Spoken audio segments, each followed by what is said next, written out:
Assalamualaikum warahmatullahi wabarakatuh.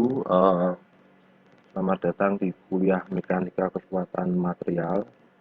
Ini saya akan menyampaikan introduksi dulu, apa itu mekanika kekuatan material dan apa peran mekanika kekuatan material atau mekanika kekuatan bahan ini di dalam uh, kurikulum seorang sarjana teknik mesin.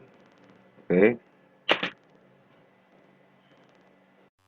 Baik, mungkin bisa kita mulai dulu dari pengenalan sifat-sifat bahan yang sering digunakan pada teori-teori mekanika kekuatan bahan ya. Baik, jadi kita tahu di sini bahwa bahan itu adalah merupakan salah satu atau latar belakang hal yang melatar belakangi ini ya mas saya, hal yang melatar belakangi revolusi dan pengolahan bahan ya dalam proses manufaktur ya terutama di situ. Jadi kalau kita tidak mengelola suatu bahan menjadi suatu bahan lain atau menjadi sesuatu dengan sifat-sifat yang paling menguntungkan, kita harus menguasai mengenai pengolahan bahan ya. Jadi ini uh, dalam proses manufaktur itu banyak nanti bisa dibahas di mata kuliah proses manufaktur ya. Tapi di sini saya akan memberikan perkenalan dulu mengenai properties atau sifat-sifat dari bahan. Jadi ini mungkin bisa tak tulis ini sifat-sifat dari material itu bahan ya, bukan toko material. Ya. Jadi uh, properti suatu bahan itu secara rekayasa itu bisa kita lihat dari properti mechanical atau mesin ya mekanik dan properti bahan secara atomik atau metalurgis ya. Kalau kita ini di sini kita banyak berbicara bahasa mengenai logam, walaupun nanti polimer itu sama saja ya. Ini dengan kita mengetahui sifat-sifat dari material, maka kita di sini dapat mengerti kapan kita harus mengambil keuntungan-keuntungan dari sifat-sifat mekanik suatu bahan. Baik. Untuk mengetahui sifat-sifat suatu bahan secara mekanik itu bisa kita biasa digunakan ini diagram tegangan, stres, dan tegangan. Jadi tegangan itu stres, ini simbolnya delta ya, delta atau lambda. Kemudian ini strain atau tegangan, ini epsilon. Ya, jadi di sini jika kita punya suatu luasan sebesar A, saya gambarkan di sini, kita punya suatu luasan A, pada A ini bekerja suatu gaya F, ya, maka tegangan itu dirumuskan sebagai ini gaya yang bekerja dibagi dengan satuan luas. Ya, jadi kalau kita di sini punya luasan ini satuannya cm persegi, meter persegi, dan F ini dalam Newton, maka tentu saja satuan dari tegangan itu adalah Newton per cm per segi. Ini satuan tegangan bisa bermacam-macam, bisa kilogram boleh ya. Tapi tentunya harus kita konversikan dulu dengan satuan gaya atau Newton ini ya. Lalu satuan luas juga bermacam-macam. Kita bisa memakai cm, boleh pakai inci dalam satuan British dan sebagainya. Nah, kemudian ada lagi regangan. Regangan ini didefinisikan sebagai jumlah jumlah perpanjangan total dibagi dengan panjang mula-mula. Jadi kalau misalnya kita punya suatu bar atau batang seperti ini kita beri tarikan, kita tarik ya. Misalnya dia panjang awalnya itu adalah L0, setelah dia ditarik, maka dia akan memanjang katakanlah sebesar L1 ya, dia memanjang sebesar L1 karena ada tarikan. Maka delta ini adalah penjumlahan atau besarnya perubahan panjang setelah diberikan tarikan itu dibagi dengan panjang mula-mula, itu disebut dengan regangan. Jadi ini kalau di sini delta sama dengan L1 dikurangi dengan L0. Jadi kalau kita masukkan ini ke dalam rumus tegangan, maka kita akan dapat rumus tegangan adalah sebagai L1 dikurangi dengan L0 dibagi dengan L0. Oke. Jadi di sini ada sebuah diagram tegangan-tegangan tadi. Ini gunanya apa? Ini untuk menggambarkan apa yang akan dialami oleh suatu bahan ketika dia diberi suatu tegangan tarik. Ya, jadi ada dua buah tegangan yang biasa digunakan atau digunakan untuk menggambarkan tegangan yang bekerja pada suatu objek dalam secara mekanik, yaitu tegangan tarik. Nah, ini pointer pensil. Ya, tegangan itu ada tegangan tarik sama tegangan tekan. Tekan ini disebut juga dengan kompresif karena ditekan ya, kompresif stress. Nah, sementara untuk yang tarik ini disebut dengan tensile stress. Oke. Tensile sama kompresif. Oke. Jadi di sini kurva tegangan-regangan dari suatu bahan ya, misalnya di sini adalah mild steel, ini akan mengalami perubahan proporsional ya pada titik A. Oke. Di sini kondisi proporsional itu adalah ketika dia linear. Artinya apa? Ketika suatu objek itu ditarik terus-menerus, dia tidak akan putus, tapi akan bertambah panjangnya seiring dengan ditambah tegangannya. Jadi tegangannya naik, maka panjangnya atau strainnya juga akan meningkat. Ini adalah batas proporsional. Ya. Lalu di sini pada batas proporsional ini kita kenal yang namanya modulus Young atau E. E ini adalah modulus Young. Saya tulis ya, Young atau modulus elastisitas. Jadi pada gambar sini ini ada batas-batasannya ya. Jadi A ini adalah limit dari proportionality. Jadi limit atau batas proporsional. Yang kedua, ini batas elastis B. Jadi di sini B sudah mulai kehilangan elastisitasnya. C ini adalah titik di mana bahan itu mulai menyerah ya. Jadi bahan mulai hampir putus. Lalu D ini adalah titik menyerah yang paling bawah. Jadi ini ketika dia ditambah tegangannya, dia akan bertambah panjang, tapi ketika ditambahkan tegangan lagi, dia akan menurun menjadi titik D atau disebut dengan lower yield point. Yield itu menyerah ya, titik menyerah. Menyerah itu yield. Nah, kemudian yang E ini adalah suatu titik yang disebut dengan ultimate tensile stress atau UTS atau UTS. F ini adalah titik ketika spesimen atau suatu logam atau substansi akan mulai patah. Nah, ini adalah suatu diagram tegangan yang dimiliki oleh bahan-bahan yang duktil atau bahasa Inggrisnya ductile. Duktil ya, duktil itu seperti ini. Nah, nanti setelah ini akan kita bahas berbagai macam sifat-sifat bahan ya. Di antaranya ada ductile dan sebagainya ya. Oke, jadi ketika dia ditarik sampai titik F ini, dia akan putus ya. Jadi di sini perlu dicatat, ketika bahan ini terus ditarik sampai titik E, dia akan mengalami kekuatan yang paling puncak, makanya dia disebut dengan ultimate. Ultimate itu puncak ya, pada puncaknya itu ada di sini.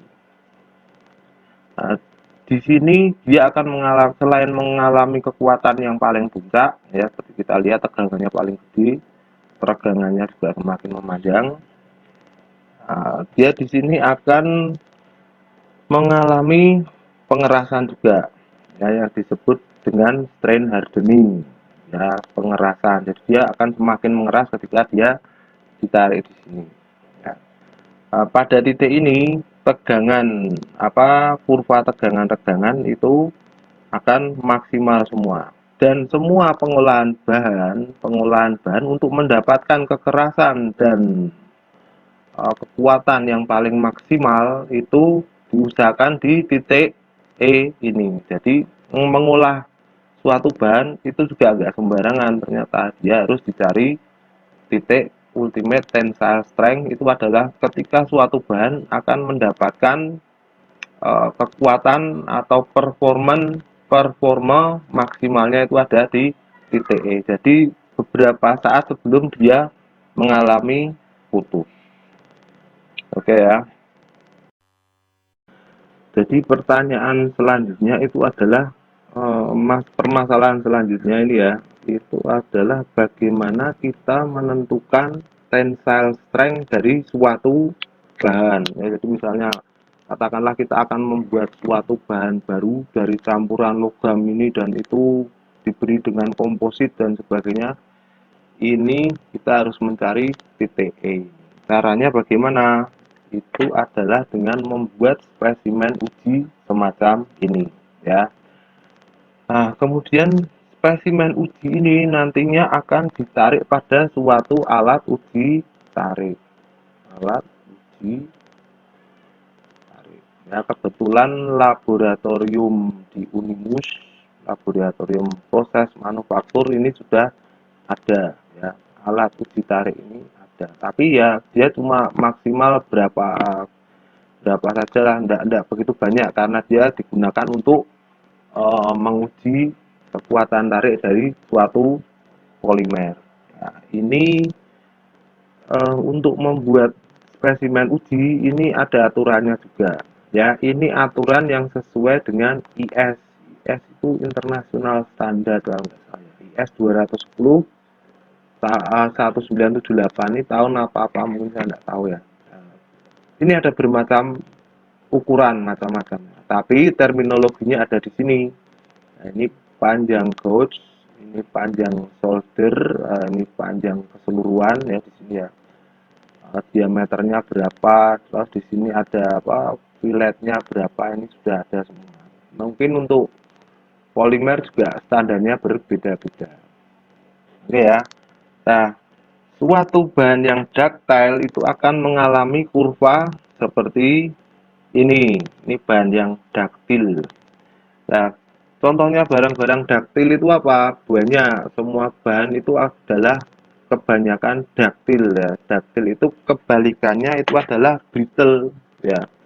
Ini adalah diagram tegangan dari suatu bahan yang brittle. Brittle itu getas.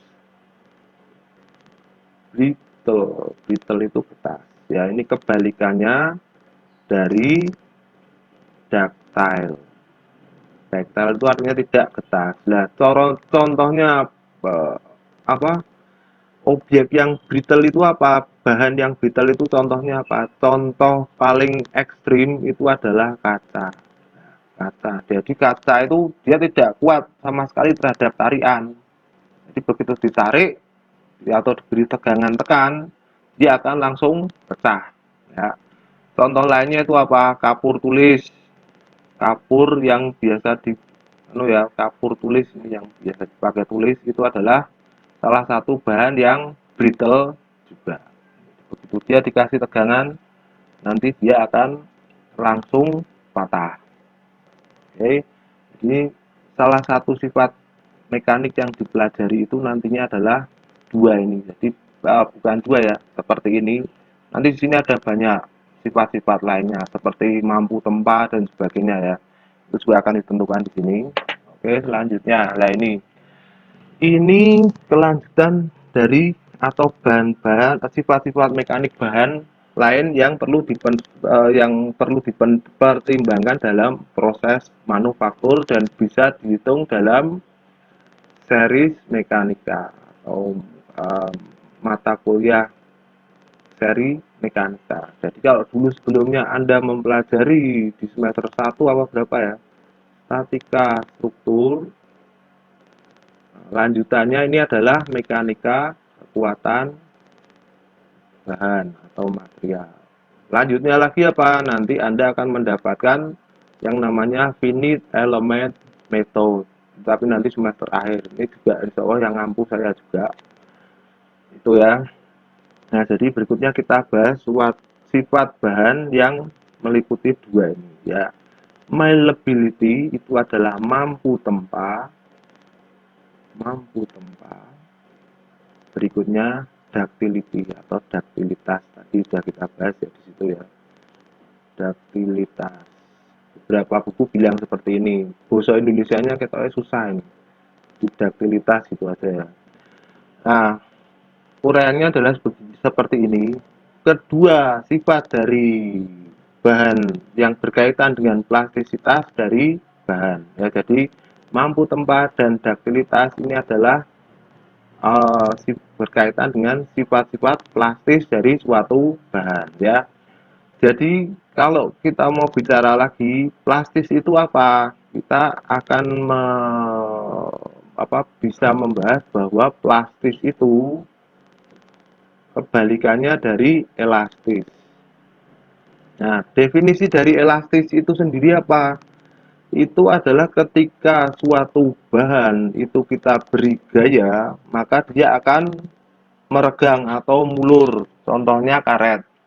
Ya, karet itu kalau ditarik dia akan mulur. Ketika gaya itu kita hilangkan, maka karet itu akan kembali ke dimensi semula. Di panjangnya berapa sih dia akan kembali lagi.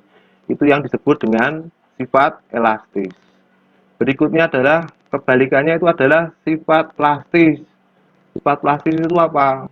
Dia kaku. Jadi ketika kita tarik, tahu-tahu dia putus. Ini adalah sifat plastis. Jadi suatu bahan yang memiliki duktilitas tinggi itu biasanya dia memiliki daerah elastis. Ya, daerah elastis itu daerah di sini. Ya, A sama B ini daerah elastis yang sangat panjang, tidak seperti bahan-bahan yang brittle ya. Nah, di sini.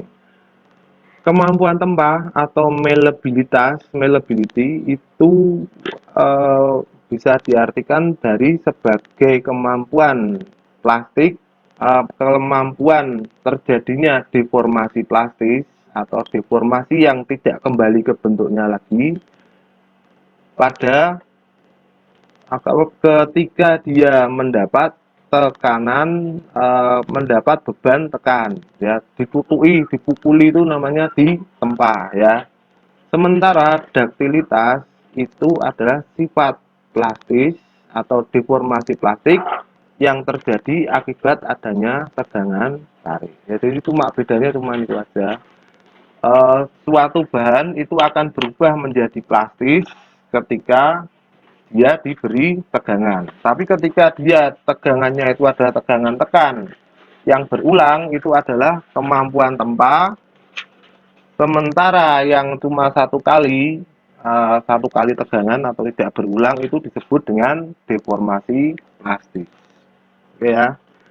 Suatu bahan yang mampu tempa itu dapat dipukuli sampai menjadi suatu lembaran yang tipis ya, bahkan menjadi suatu foil yang tipis ya. Sementara bahan yang duktil itu dia bisa ditarik sampai menjadi panjang sekali sampai menjadi benang atau wire ya. Jadi kalau kita akan membuat suatu objek yang kita jadikan sebagai bahan tipis, itu dia harus memiliki logam ya. Misalnya logam kita akan buat dia menjadi suatu lembaran, dia harus memiliki sifat malleability yang bagus. Sementara kalau kita mau menarik suatu logam sampai menjadi panjang sekali, itu dia harus memiliki duktilitas yang baik.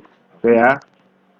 Nah, sekarang di sini ukuran dari suatu duktilitas itu adalah persentase perubahan panjang atau percentage of elongation ya. Sebelum itu dilakukan uji tes ya, ini dilakukan diberikan 2 titik dulu ya untuk menandai seberapa dia perubahan panjangnya ketika tes piece ini diberi tegangan tarik ya. Jarak antara kedua tanda itu dicatat, lalu dicatat sebagai panjang ukuran atau gauge length ya, jadi sama dengan L0. Setelah dia diberi tegangan tarik dan patah menjadi 2 pieces atau 2 buah, maka ini dimasukkan sebagai perpanjangan setelah terjadinya perubahan panjang. Nah, ini adalah sama dengan rumus ini tadi epsilon tadi ya, cuma dia dikalikan dengan 100, jadi hasilnya nanti persentase pertambahan panjang. Nah, semakin tinggi angka ini, persentase elongation itu menunjukkan bahwa bahan tersebut itu adalah bahan yang sangat ductile. Sementara nilai yang rendah itu menunjukkan bahwa bahan itu adalah bahan yang rapuh atau brittle dan memiliki duktilitas yang rendah. Jadi untuk mild steel atau logam mild ini persentasenya sampai 20% atau lebih. Berikutnya ini adalah brittleness. Tadi sudah saya sampaikan. Jadi kalau brittle itu getas, kalau brittleness itu berarti kegetasan ya. Kegetasan itu dapat dapat kita pikirkan sebagai kebalikan dari duktilitas. Itu adalah sifat suatu bahan yang dimiliki kebanyakan oleh bahan-bahan gelas atau kaca ya. Gelas itu kaca ya, dan keramik. Keramik ini jelas keramik. Kemudian ini suatu pieces gelas, jadi sebuah gelas itu jika dijatuhkan pada permukaan yang keras, itu dia akan berkeping-keping dan pecah menjadi banyak bagian atau pieces. Nah, kenapa sebabnya? Ini kalau disebabkan karena brittleness atau sifat kegetasan itu adalah ketidakmampuan suatu bahan untuk menahan tekanan yang mendadak ya. Tentu saja gelas atau kaca ini adalah suatu contoh ekstrim dari suatu bahan yang brittle atau ketas. Oke ya, berikutnya ini stiffness. Stiffness itu kekakuan. Resilient itu bukan ulet. Resilient itu kenyal. Kenyal itu kekenyalan itu resilient. Ya. Suatu bahan dengan nilai modulus elastisitas yang tinggi itu disebut dengan kaku ya, dan suatu bahan dengan nilai modulus elastisitas yang rendah itu disebut dengan bahan yang resilient. Jadi ditutul titik dia sudah akan memanjang atau berubah berdeformasi ya. Nah, jadi misalnya misalnya jika suatu bahan itu mengalami tegangan tarik pada daerah elastis. Daerah elastis itu tadi yang AB di situ. Jika bahan tersebut memiliki modulus yang tinggi ya, atau modulus elastisitas yang kaitannya dengan tegangan tarik, maka bahan tersebut tidak akan banyak melar, tidak akan stretch terlalu banyak ya. Jadi itu dia akan berperilaku sebagai suatu bahan yang stiff atau kaku. Ya. Pada kasus di sini, jadi ini adalah titik O sampai A. Ya, jadi kalau di sini tadi di sini tegangan, di sini regangan, bukan regangan, di sini tegangan, di sini regangan, ya. ini sampai A, O sampai A.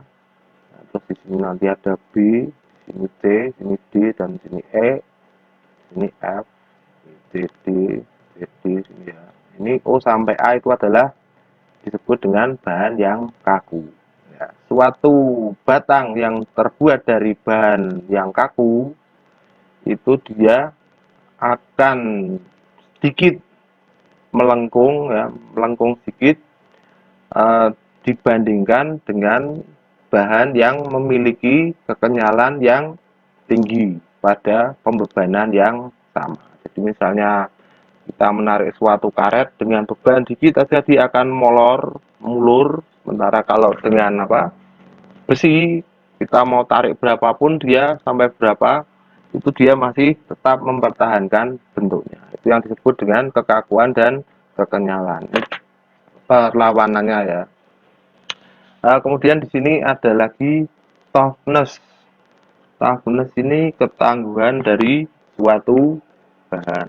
Ya, toughness itu ketangguhan dan impact strength atau kekuatan terhadap tumbuhan. Ya, toughness dan impact strength itu adalah suatu sifat yang hampir sama atau saling berkaitan, walaupun dia memiliki perbedaan. Ya, ini kekuatan itu memiliki merepresentasikan atau mencerminkan kemampuan bahan untuk menyerap energi sampai terjadinya patah yang atau kegagalan yang sebenarnya. Ya, jadi kalau kita lihat di gambar satu, ya, di gambar satu itu mana yang ini tadi ya, yang di sini gambar satu. Nah ini gambar satu. Ini jika skala dari X aksis itu dirubah, ya, skala yang di sini dirubah, dan jika gaya itu diplotkan pada X ini dan perpanjangannya diplotkan pada X, itu bukannya strain tapi gayanya, kita akan mendapatkan suatu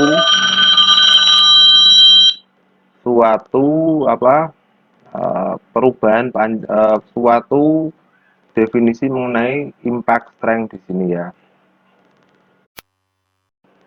Jadi di sini disampaikan bahwa bentuk dari kurva tegangan-tegangan tadi itu akan sama, cuma skala pada X dan Y itu akan berubah. Jadi yang satu mengenai perpanjangannya, yang satu mengenai gayanya. Nah, sekarang area di bawah kurva ini akan merepresentasikan energi yang dibutuhkan untuk mematahkan suatu bahan. Jadi seperti ini, kalau tadi di sini tegangan-tegangan, di sini ganti gaya, ini apalagi tadi panjangnya ya, maka daerah di sini yang di bawah sini adalah menggambarkan energi yang dibutuhkan untuk mematahkan suatu bahan. Ya, semakin tinggi energinya, maka semakin tinggi ketangguhan dari bahan tersebut. Oke, ketangguhan ini adalah suatu kombinasi dari tegangan dan prosentase perpanjangan. Jadi kalau dia tegangannya tidak semakin tambah tapi prosentase perpanjangannya nggak banyak, berarti dia disebut sebagai suatu bahan yang tangguh ya. Karena sifat ini membuat suatu bahan dapat menahan suatu tegangan elastis ya, suatu beban elastis dan tegangan plastis, maka sifat ketangguhan dari suatu bahan ini adalah salah satu sifat yang penting yang lainnya yang perlu diketahui juga. Di sini semakin tinggi kekuatan impact atau tumbuhan, itu akan semakin tinggi pula ketangguhannya. Ya, jadi di sini ditunjukkan lah, langsung aja lah, suatu uji carpi ya, uji carpi dan isot ya. Di sini tes isot, jadi ini spesimennya seperti ini ya, ini Ini apa, penampang melintangnya, ini dia bentuk memanjangnya ini seperti ini, membusur, ini melintang ya. Jadi ini ditempatkan pada suatu capit ya, spesimen diklem ya, ditaruh pada suatu klem. Kemudian dia diberi beban tumbuhan yang arahnya ke sini. Nanti dia akan mengalami patah seperti ini. Itu disebut dengan uji Carpi. Nah, ini alhamdulillah Fakultas Teknik di Unmus juga punya alat uji ini ya. Ini cuma terusannya aja. Oke, kemudian berikutnya ini adalah hardness atau kekerasan. Ya. Kekerasan itu adalah suatu sifat bahan yang sangat penting. Ya. Kekerasan itu mengindikasikan uh, ketahanan terhadap aus. Ya, resisten itu tahan aus ya, tahan terhadap aus. Aus itu wear dan ketahanan terhadap abrasi atau goresan. Oke, jadi suatu bahan itu yang disebut keras, suatu bahan keras itu juga akan memiliki resistansi terhadap penetrasi oleh bodi lainnya. Nah, pada zaman dulu skala kekerasan ini eh, digunakan untuk bukan ya, pada zaman dulu ini kekerasan itu sebagai alat referensi kekerasan itu digunakan berlian ya. Itu adalah bahan paling keras yang diketahui saat itu. Nah, lalu di sini kaca dan bahan lain yang memiliki kekerasan di bawah pada skala diamond ini.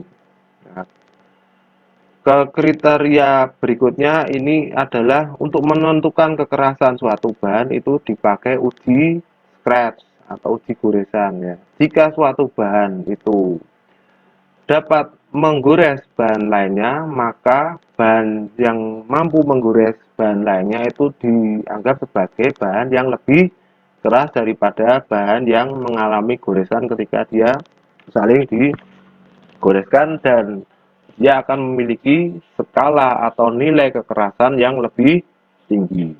Oke.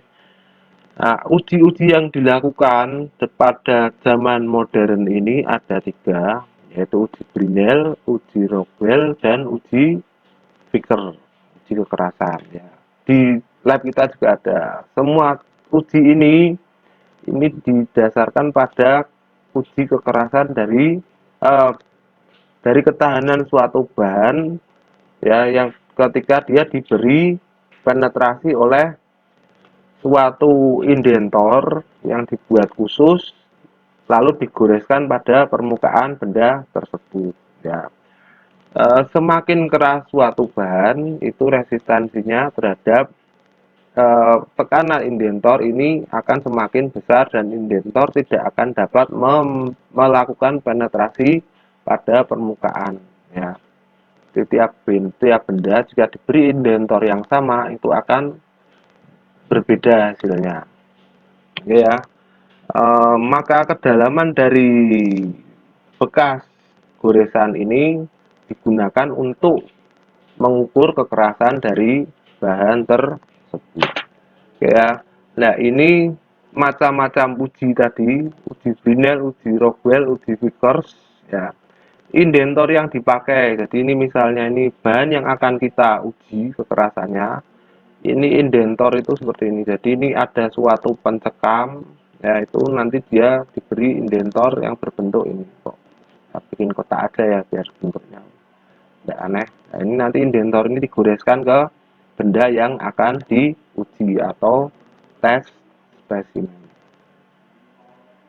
Ini indentor. Nah, indentornya ini berbentuk bola kalau Brinell. Rockwell ini berbentuk diamond atau segitiga, segitiga seperti ini. Lalu Vickers ini berbentuk kotak biasa. Nah, jadi ini ditekan ke sini, nanti ini interaksi antara tes spesimen dan indentor itu seperti ini. Ini indentor, ini tes Oke. Lalu beban berapa yang diberikan ke sini untuk Brindle itu sekitar segini. Untuk Rockwell ini 150 sampai 10 kilo ya, 10 sampai 150. Sementara Kicker ini 5 sampai 120. Bagaimana cara menentukan kekerasannya? Ini seperti ini. BHN atau Brindle Hardness Test. BHN ya, biasanya HN. Ini HN ini singkatan dari Hardness Test. Kalau B berarti dia Brindle, V itu Vickers, R ada ya R di sini ya. Rockwell ini caranya seperti ini.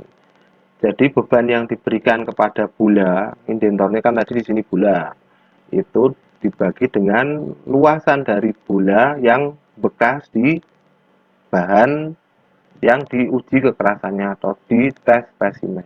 Sementara Rockwell seperti ini, PPN seperti ini. Nah, ini di sini ada komen spesialnya apa ini? Jadi kalau Brinell itu tergantung pada bahan yang diuji.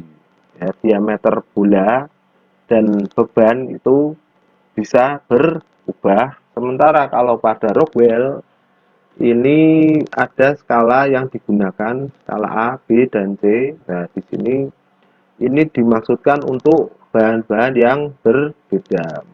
Pembebanan kebanyakan itu yang diberikan itu dan indentornya bisa saja berubah, sementara kekerasan itu tidak pernah dikalkulasi. Jadi pada Rockwell ini kekerasannya tidak dikalkulasi ya. Kekerasan digunakan adalah nomor kekerasan ya. Ini dibaca sebagai atau disesuaikan dengan dial atau beban yang diberikan padanya.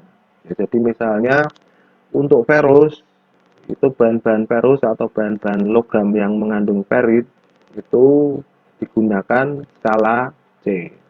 Nah, sementara pada PPN ini tidak dikalkulasi juga. Ketika indentasi atau bekas yang ditinggalkan oleh piramid dari intan ini adalah akan berbentuk kotak atau rectangle ya. Nah, panjang dari diagonal itu diukur ya, dan PPN itu langsung ditentukan dari tabel yang sudah disediakan. Dan nanti kalau mau jelasnya lagi bisa baca di itu ya Pak, bisa googling lah Anda di situ.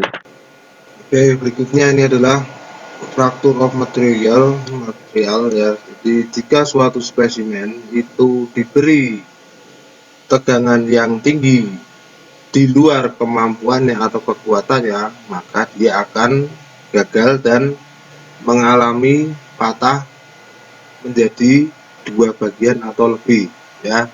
Jadi jika terjadi tegangan tarik ya, kita tahu bahwa akan terjadi patahan pada bahan-bahan yang daktil dan bahan yang brittle. Patah daktil itu terjadi setelah terjadinya deformasi plastik dan ditunjukkan dengan adanya penurunan penampang melintang dari luasan atau bagian yang terjadi patah. Sementara gagal atau patah karena brittle itu terjadi mendadak tanpa adanya ini penurunan cross section. Jadi dia akan terjadi secara tiba-tiba. Dengan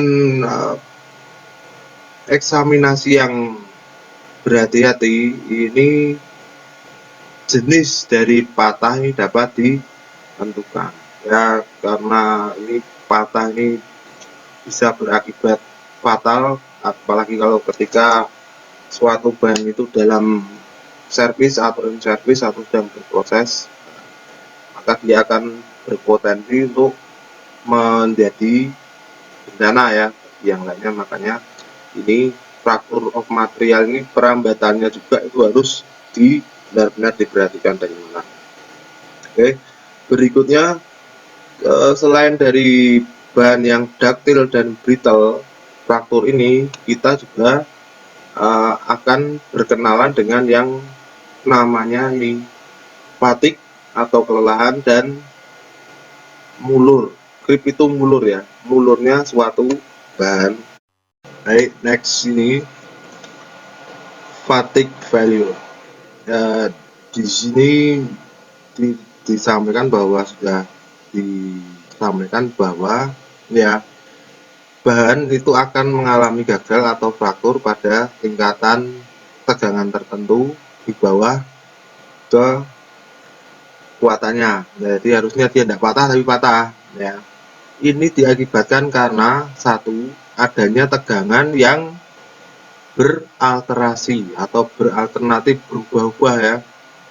Yang kedua, ini adalah adanya tegangan yang bervariasi secara periodik. Maksudnya periodik itu apa? Itu tadi, misalnya dalam 1 menit itu dipukul 50 kali. Menit berikutnya, satu periode waktu berikutnya, dia dipukul sampai 30 kali. Terus begitu secara berubah-ubah. Ya, ini maksudnya di situ. What is the meaning by alternating stress? Sudah saya jelaskan. Nah, ini contohnya misalnya ini yang disampaikan di sini ya, paragraf sini. Oh, sorry. Ini ya. Jadi misalnya kita punya suatu poros yang dipasang pada suatu kendaraan. Oke. Kendaraan itu akan memberikan beban pada poros pada satu titik, misalnya di bagian atas ya, karena dia ada beratnya. Nah, ketika poros itu berputar, maka poros akan mengalami perubahan gaya ya. Ketika dia di atas, gaya maksimal. Ketika dia berotasi makin ke bawah, gaya minimal, dan begitu seterusnya. Itu yang dimaksud dengan ini tadi, stres atau tegangan yang berubah-ubah. Nah, berikutnya varying periodically masih sama. Kalau kita pakai perumpamaan poros yang ada di kendaraan, di roda mobil, roda kendaraan ya, pokoknya itu ketika dia mengalami goncangan, dia akan memberikan tegangan yang berubah-ubah secara periodik tergantung dari kondisi jalan. Semakin jalan itu rusak, maka periodenya akan semakin besar.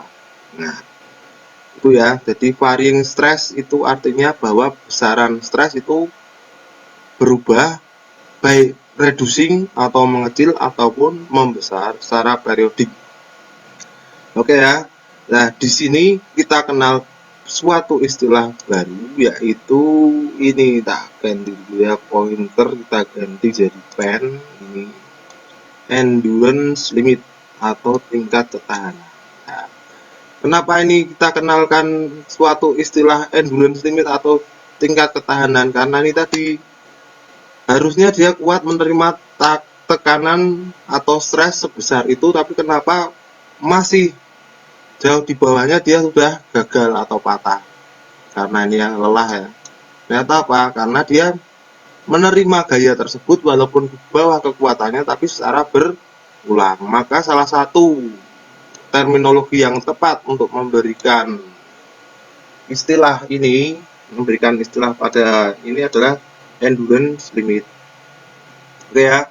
Nah, di sini ada beberapa teknik visual untuk menentukan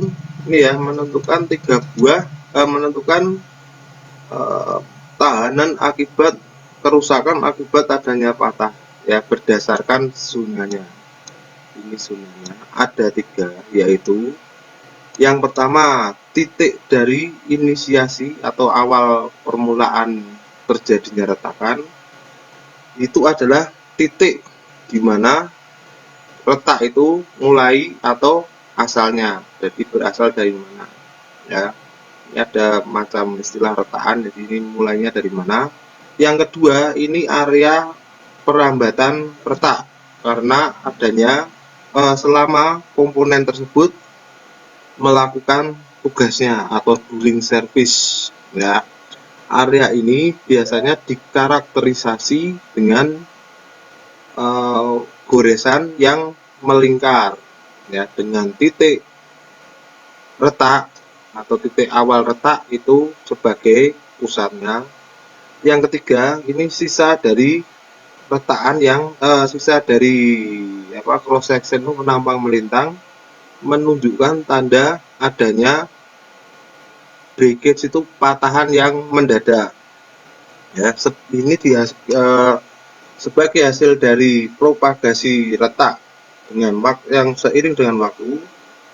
Jadi suatu tingkatan akan terjadi suatu tingkatan, ya, mana sisa penambang melintang itu akan menjadi terlalu kecil untuk mempertahankan atau bertahan terhadap tegangan dan akan terjadi patahan secara mendadak.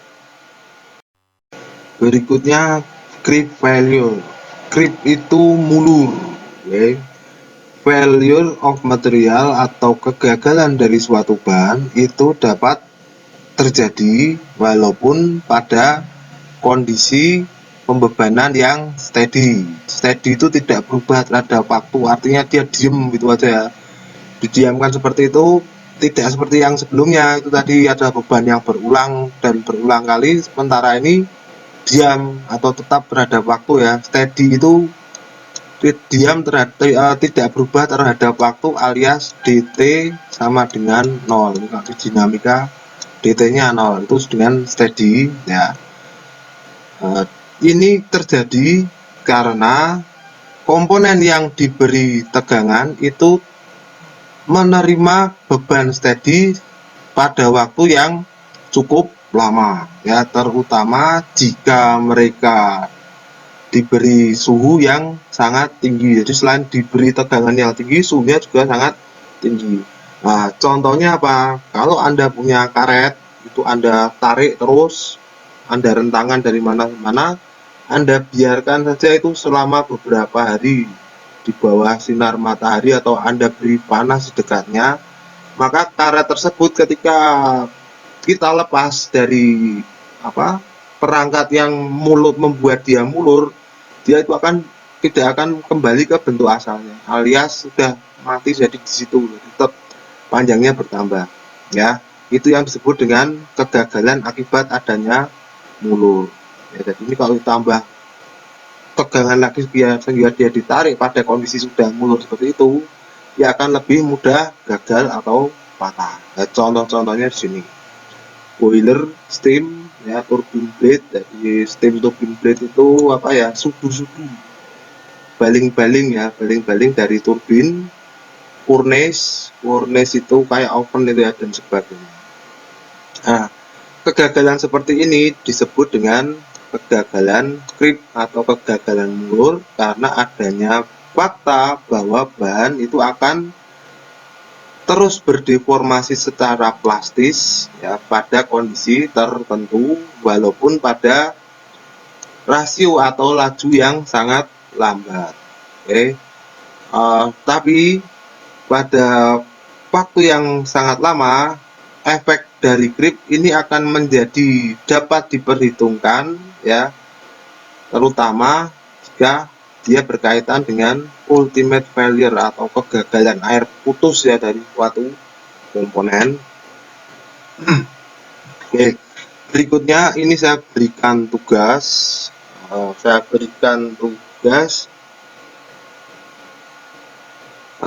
berupa menjawab pertanyaan. Ini saya akan letakkan di IFT, ya.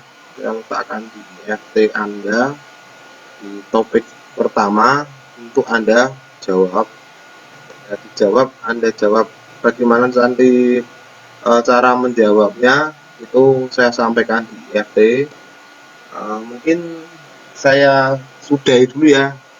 Dan mungkin jawabannya dalam bahasa Indonesia saja, nggak usah bahasa Inggris. Walaupun saya referensi yang saya pakai itu adalah referensi Inggris, berbahasa Inggris, tapi ini jawabannya bahasa Indonesia aja lah, nggak usah susah, nggak usah sulit-sulit, ya. Mungkin saya